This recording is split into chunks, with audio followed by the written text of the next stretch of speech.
hasta risa de estas risas culposas, ¿no? De ver una ridiculez o de ver el resbalón con la cáscara de plátano, ¿no? Ese tipo de risa culposa, o la señora que se cae en la coladera, por ejemplo, ¿no? Ese tipo de risa que te genera un tantito de dolor. Algunos sentirán tremenda vergüenza, algunos se sentirán agraviados y con toda razón. Y tenemos que estarlo platicando, porque incluso ahora Andrés Manuel en su programa que tiene de entretenimiento en las mañanas acaba de decir que él está muy contento con lo que pasó ayer, que está muy, muy contento que Rosario haya quedado como titular de la Comisión Nacional de Derechos Humanos, ya saben ustedes el eslogan, por toda esta historia de lucha por las víctimas que ha tenido su familia.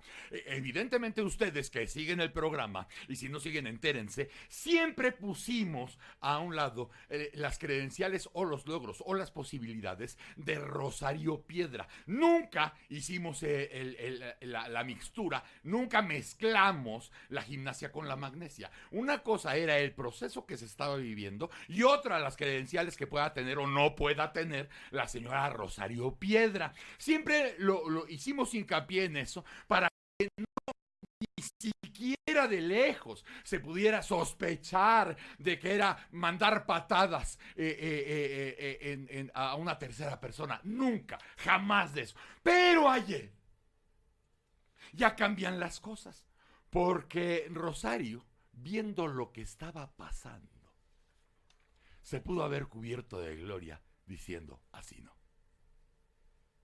Y eso le hubiera dado una estrella más a su linaje, sin duda, porque así la Comisión Nacional de Derechos Humanos, en este país de víctimas, en este país de sangre y de fosas, la Comisión Nacional de Derechos Humanos tiene un lugar especialísimo.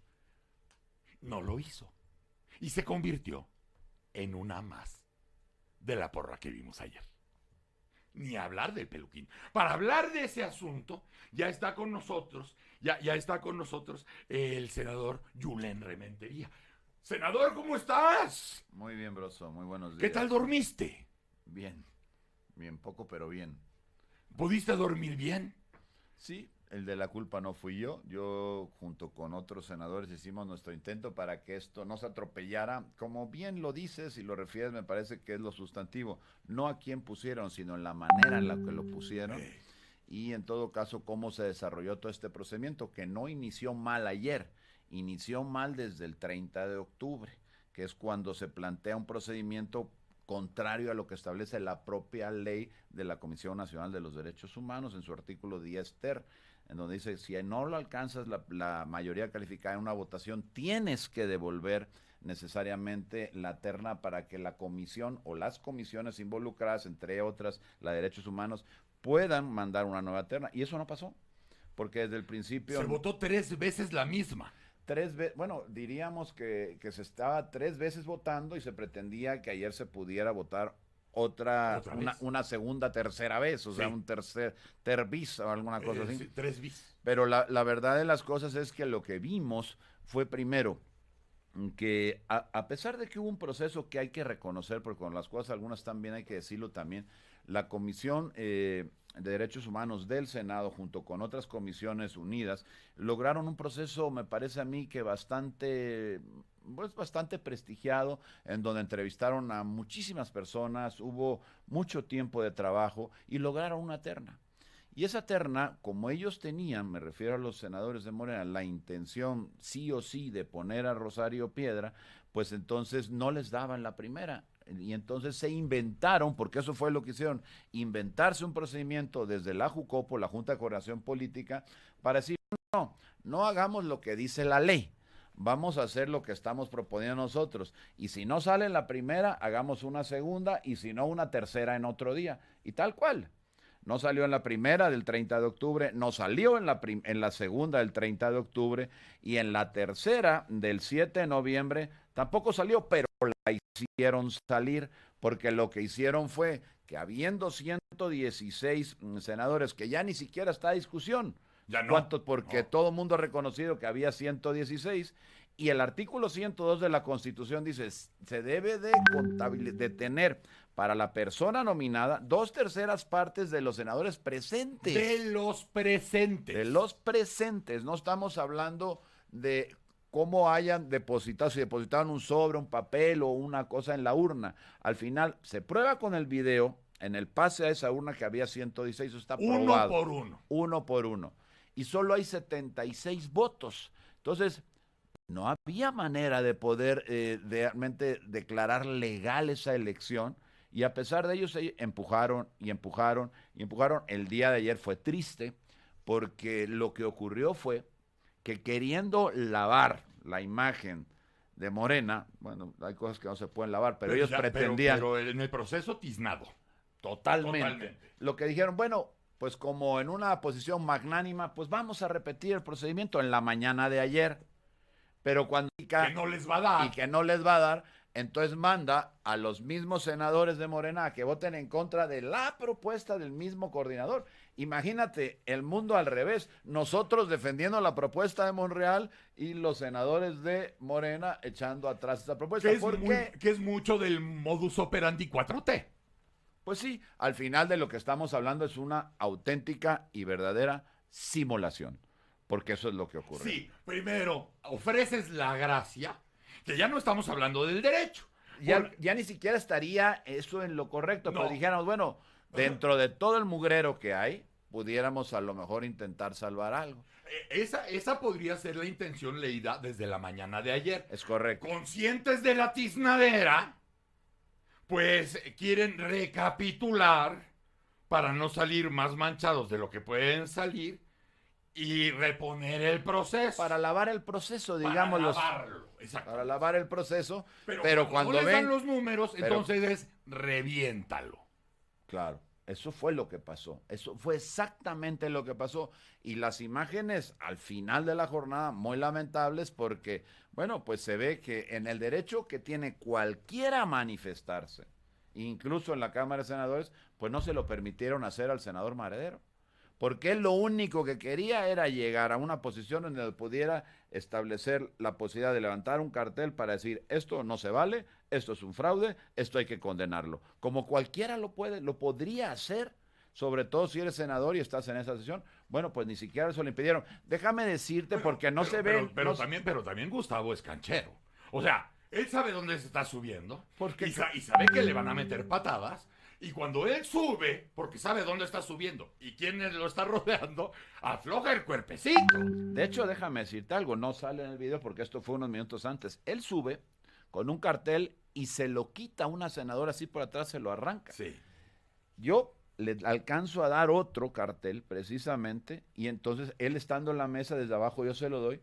Y bueno, al final ese cartel también lo termina perdiendo y él lo único que quería es estar ahí para el momento que fuera toma de protesta, dejar clara la imagen para siempre, de por vida, de que había una toma de protesta y donde había precisamente manifestación de que eso había sido fraudulento. Eso era todo lo que quería. Los demás, los empujones y todo lo demás, los hicieron ellos y ahora pretenden satanizarlo como si él fuera... golpeador, absolutamente o sea, no. Nadie toma en serio eso, Yulet, de que si golpeó a alguien. Miren lo que me hizo, miren lo que me hizo. Dices, no, o sea, ahí está el video. Claro. Ahí está el video. Quien lleva tiempo en estas lides, saben quién es Gustavo Madero. Claro. Y le salió la jugada mejor que la del cartón. Porque cuando digo afloja el cuerpo, sabe que lo van a arrastrar, le van a poner una arrastradita y afloja el cuerpo. Y lo que se queda en el video es como lo traen como muñeco de felpa. Así es. Pero lo importante y lo lamentable, lo deleznable es realmente que tenemos ahora al frente de la comisión, y ahora ya hablamos de la persona, de la Comisión Nacional de los Derechos Humanos, una persona que no tiene autonomía. No. Que es militante de Morena, que ha sido candidato, que no es legítima su elección, por lo tanto es espuria, pero que además no tiene conocimiento de las cosas. Ayer mismo, y eso no lo digo yo, le preguntan, oiga, ¿y qué pasó? ¿Qué van a hacer con los periodistas asesinados? ¿Hay periodistas asesinados? Termina preguntando. Lo pasó a Azucena anoche. A Susana Bueno, Oresti ya, lo pasó anoche. ya hay una queja ¿Qué? presentada por un... ¿Periodistas asesinados? Y luego usa el recurso de, bueno, lo que pasó en otros sexenios. Sí, lo de atrás. Exacto. Pues no fueron de este sexenio, hay 13 en este sexenio. ¡Claro! Todo el mundo lo sabe, menos ella. O por lo menos, bueno, no sé qué pasó, no puedo entender Es un poco lo que pasa con la jugada que hace Ricardo Monreal. Por eso decía yo el modus operandi 4T. Yo quiero arreglar las cosas porque aquí en la bancada de Morena hay prudencia, hay serenidad, hay inteligencia, Somos hay magnánimos. generosidad, somos magnánimos, ¿no? Y por eso vamos a lavar la tiznadera. Vamos Lo a que no tratar son legales. Exacto. Cuando no dan los números, solamente la orden puede venir de Ricardo. De decir, ni modo, cabrón. Reviéntenla. ¿Dónde está el modus operandi 4T? Yo no fui. Fueron ellos. Fue TT. Claro, pero acuérdate que es parte del discurso. Yo no fui. Fueron ellos. Claro, al final, pero bueno, eso es absurdo. Cualquiera, como dices tú, que tiene tantita experiencia en esto, se da cuenta que simplemente es una simulación. Una simulación. Una vil simulación, en donde se pretendió tomar ventaja política de una posición. Dice, mira, aquí voy para que veas mi bonomía, y para nada. O sea, nada de eso ocurrió. Simplemente lo que estamos viendo es que hoy tenemos una Comisión Nacional de Derechos Humanos en la cual su titular, pues, no merece estar ahí. Más allá de lo muy mal que quedó Morena ayer, que yo decía al principio del programa, esto es el primer síntoma muy visible de lo que nos espera en 2021. Estas cosas no se olvidan. Y viene el INE, ojalá tengamos la posibilidad. Ahí viene el asunto del INE, porque además ustedes ya saben, y nosotros ya nos dimos por enterados, que ahora a las instituciones hay que desvalijarlas. De eso se trata el primer paso de la 4T, desvalijar las instituciones para que después todas queden como amigas de la cuarta transformación, ¿no? Ahí viene eso, pero antes de tocarlo... Más que amigas, cómplices.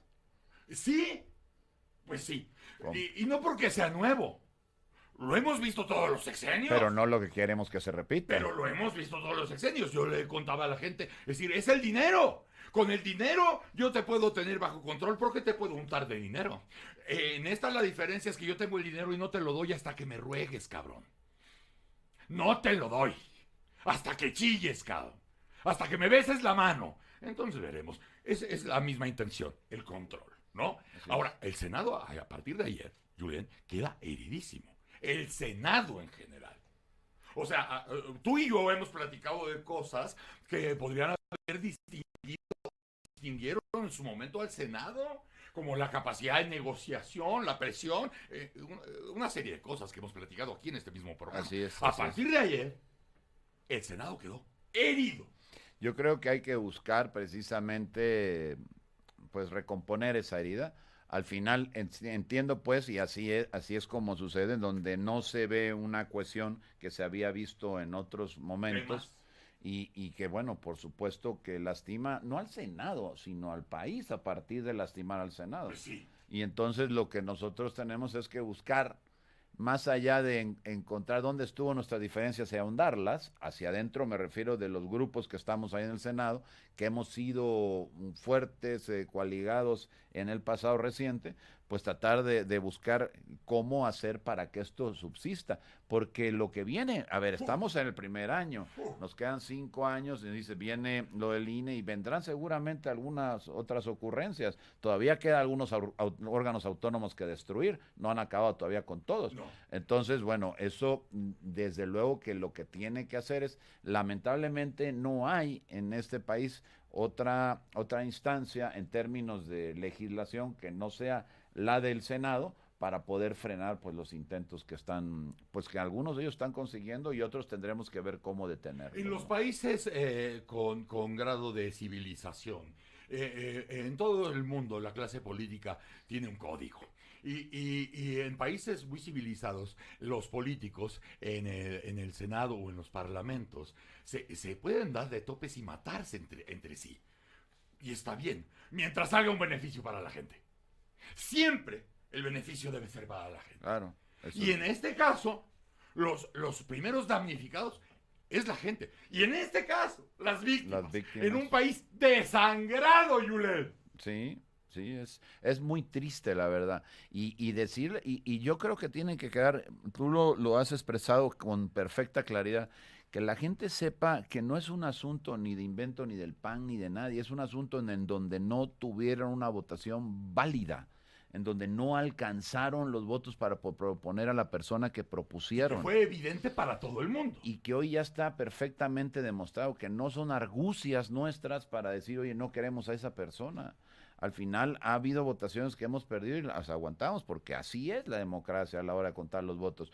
Pero en esta ocasión lo que estamos hablando es simplemente de que si ni siquiera en el Senado se respeta la decisión a partir de la legalidad del conteo de los votos, o sea, se robaron los votos. Al final de cuentas, eso no, ¿Un atraco? No es un atraco, no debe ser, no puede ser así.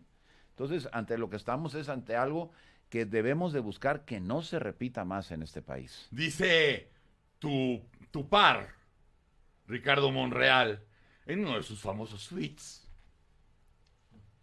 Ya en el mundo se sabe que todo el mundo espera los tweets de Trump y de Ricardo.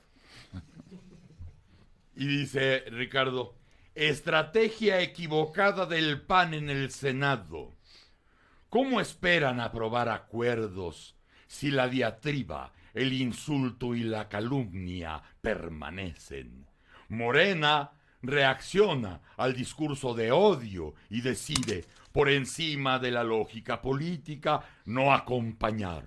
Gran lección, la mesura y la prudencia indispensables. ¿Quién escribió eso? Tu par. Pero alguien se lo puso, él no creo que haya enseñado. Ahí está, mira. Déjenle, voy a enseñar a... No, ahí sí. está la foto, mira. Increíble, increíble.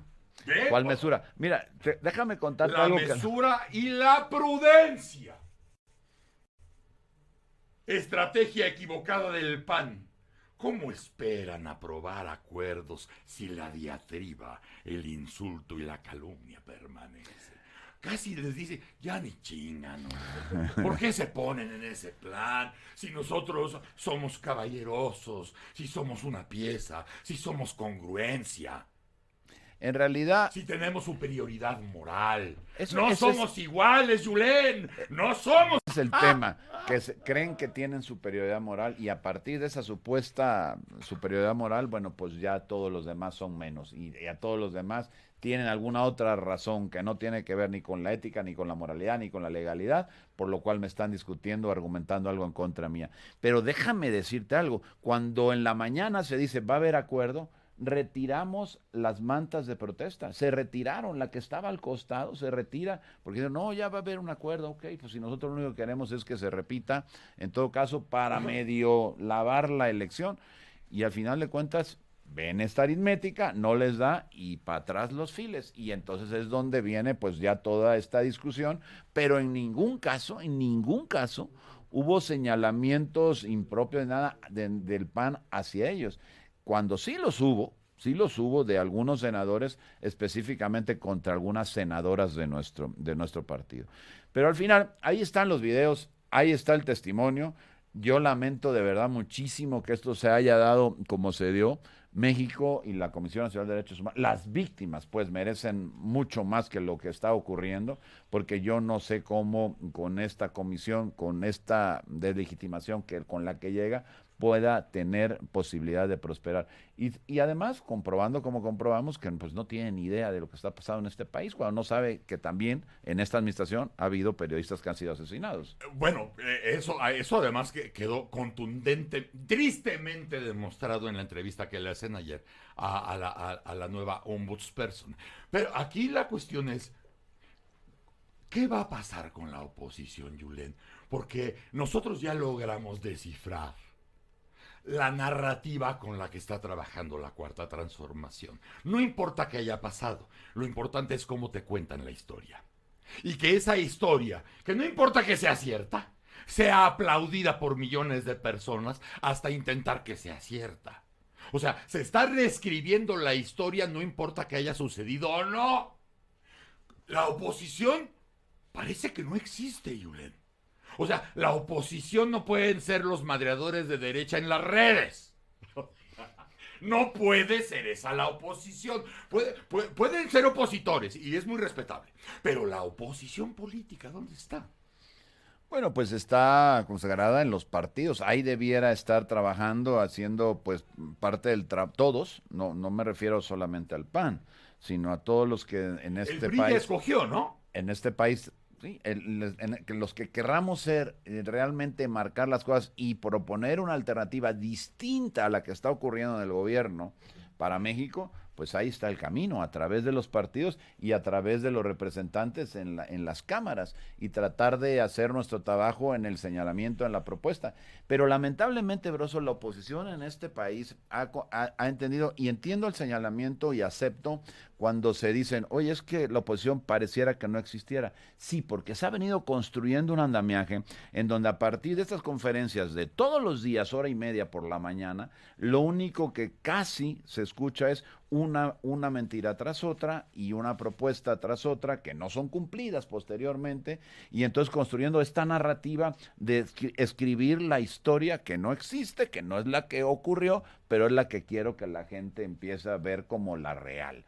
Y a partir de ahí es bien complicado el poder a la oposición pues desarrollar un trabajo de propuesta, porque lamentablemente las propuestas no son escuchadas ni atendidas. Entonces, bueno, tú puedes pararte y decir y proponer, como han propuesto mucha gente en el Senado y en la Cámara de Diputados, cosas, algunas interesantes, pero si no les interesa, no les conviene, simplemente haz de cuenta que vas y te paras en el desierto a orar. Nadie, absolutamente nadie te oye. Y así es donde pues encontramos que hay una oposición que sí, que está ahí, que señala, que dice las cosas, pero en donde hay una parte del gobierno que simplemente tiene los oídos tapados y que no quiere oír nada, no quiere cambiar nada y no quiere ver más que su realidad, que por cierto no es la realidad que vemos todos los mexicanos. Un síntoma de esa narrativa y que la oposición debiera comprender rápidamente, lo vimos con el caso de lo de Evo Morales. La gran polémica, el gran debate en las redes, parecía que era Evo Morales, pero realmente no lo era. Los que están del lado de Andrés Manuel ensalzaban a Evo para provocar el enojo de la derecha. Y la derecha puteaba a Evo para putear a Andrés. O sea, lo que pasaba en Bolivia era lo de menos. Era cómo construir narrativas para madrearnos internamente a propósito de un conflicto del exterior. Polarizar a la sociedad. Polarizar a la sociedad. Gravísimo. Pero lo mismo estaba haciendo los amigos de AMLO, de las redes de AMLO, que las redes opositoras. Están cayendo en ese juego. En el mismo juego donde cualquier narrativa que valga la pena tomar en cuenta no existe. Porque la cuestión es a ver quién chinga más, a la derecha o a Andrés Manuel. Sí, ¿quién puede señalar mayor cantidad de errores en la otra parte? ¿No? Así es. O sea, exactamente. Estar en ese ping-pong que no te lleva absolutamente nada, y la oposición en este país todavía no lo entiende. Es más, tú decías de las mañaneras, con tal de no tocar a Enrique Peña, Andrés ya revivió a Felipe. Lo revivió Felipe, lo revivió Andrés. Ya hay mucha gente, Dios no lo quiera, que quieren de regreso a Calderón. O sea, perdóname, yo sé que fue tu compañero de fila y lo que tú quieras y mandes, pero no puedes estar en un país tan jodido que puedas sentir nostalgia por quien inventó la guerra contra el narco, cabrón. O sea, cuando tú preguntas diario, ¿y la oposición? Sí, es realmente complicado, y la pregunta tiene validez, sentido. La oposición lo que está tratando, algunos, yo no quiero hablar de toda la oposición, pero la oposición lo que trata es al final de plantear su postura, proponer cosas, pero también hay que decirlo, o sea, tú tienes un mecanismo y una forma por donde ir haciendo que las cosas sucedan, aún desde la oposición, pero aquí ya están destruyendo los organismos autónomos que son una forma también de la oposición, de brazos que tienen para contener también las mismas acciones del gobierno. Ya esto que quedaba, fíjate, la propia Comisión Nacional de Derechos Humanos, algo que le están robando a la oposición, ahí, es la posibilidad de controvertir vía la Comisión Nacional de Derechos Humanos leyes para poder declarar su inconstitucionalidad. Ahora, si ojalá y no, porque todavía no se ha consumado, pero si se llegara a tener el control de la Corte y tener por otro lado el control de la Comisión Nacional de los Derechos Humanos, apaga y vámonos, porque al final ya no hay más que hacer. ¿Cómo podrías controvertir una ley para poder declarar su inconstitucionalidad si no tienes quien lo haga? O sea, la propia comisión tiene la posibilidad de interponerlas y solo en contados casos en donde te reconocen el interés jurídico a los ciudadanos o a organizaciones pueden acudir a esa instancia para poder decir, esta ley que aprobaron los senadores y diputados del Congreso de la Unión es inconstitucional. Hoy, pues si ya no vamos a tener a la Comisión Nacional de Derechos Humanos, perdemos también esa posibilidad. El asunto, claro que tiene que ver con las víctimas, claro que tiene que ver con lo que está pasando en el país, pero tiene que ver también con una forma de concebir todo, o sea, de al final tomar el control, el poder absoluto de absolutamente todo. Claro, pero tendrá que haber un momento, y tenemos experiencias corriendo en Sudamérica. Tenemos experiencias corriendo en este momento, en tiempo real, en Sudamérica. Ojalá antes de llegar a una cosa de esas tengamos la posibilidad de corregir y que esto cambie porque Pero francamente... tenemos que decir las cosas por su nombre. Sin duda. Un país no se puede reinventar a través de los sueños húmedos de un hombre. No se puede. Y menos un país del tamaño de México. Este país es otra cosa, otro boleto en todo el panorama del continente americano. Pero no se puede. Entonces, claro, uno tiene que preguntarse, si la oposición no puede defender ciertos puntos estratégicos de la personalidad mexicana, ¿qué? ¿Lo hacemos nosotros? Yo creo que ¿Nos organizamos nosotros? Te estoy preguntando, es una pregunta muy cabrona. Yo creo que la sociedad Porque tiene... nunca hubiera querido yo preguntar esto en mi puta vida. Si no pueden ustedes, ¿nos organizamos nosotros? Yo creo que hay que hacer el esfuerzo desde la oposición para poder darle la posibilidad a la sociedad, fíjate bien, de que en el año 21 tenga una posibilidad de elegir algo diferente, algo mejor que lo que está pasando y que le sirva como un contrapeso. Yo creo que esa es la meta, me parece a mí, yo personalmente he tratado de fijar eso como objetivo. Cuando la gente, amigos, gente que conoces o que te encuentras, dice, oye, ¿qué va a pasar? ¿Qué hacemos? Bueno, pues lo que hay que hacer es estar atentos, señalar lo que no está bien, comentarlo con la gente que conoces y prepararnos, porque viene el año 21 en donde debemos de exigir a todos los que conocemos que votemos por una opción que sea alternativa a lo que está ahora en el gobierno. Y para llegar al 2021 así, necesitamos construir opciones que la gente INE. la pueda ver. Ah, claro. Claro. Necesitamos al INE. Bueno, sin árbitro gana el que quiera el dueño del balón, pues no. ¿Ves? Necesitamos el INE. O sea, fíjate, ahorita que tú proyectabas el asunto al 2021, ya hay una piedra en medio, ¿eh? Ya hay una piedra que puede ser la realidad, puede ser el obstáculo de 2021, donde de pronto en la puerta giratoria del mando del INE que quieren inventar,